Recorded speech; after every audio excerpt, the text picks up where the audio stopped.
मागील 4 दिवसात झालेल्या पावसामुळे इरई धरणातील पाण्याची पातळी 207.425 मीटरने वाढल्याने इरई धरणाचे 7 दरवाजे अर्धा मीटर उघडण्यात आले असून सध्या धरणातून 8,922 क्युसेस पाण्याचा विसर्ग सुरू आहे। इरई धरणाचे दरवाजे उघडण्यात आल्याने नदीकाठच्या गावांना सतर्कतेचा इशारा दिला आहे।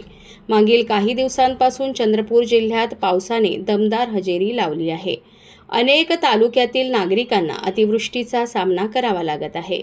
अशातच इरई धरणाची पातळी सातत्याने वाढत असल्याने नुकसान होऊ नये म्हणून इरई धरणाची 7ही दरवाजे उघडण्यात आले।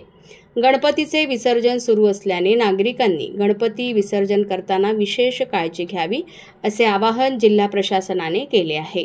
सध्या पावसाळी वातावरण असल्याने नागरिकांनी स्वतःची काळजी घ्यावी आणि कुठल्याही अनुचित घटना घडू नये याची दक्षता घ्यावी असे आवाहन केले आहे।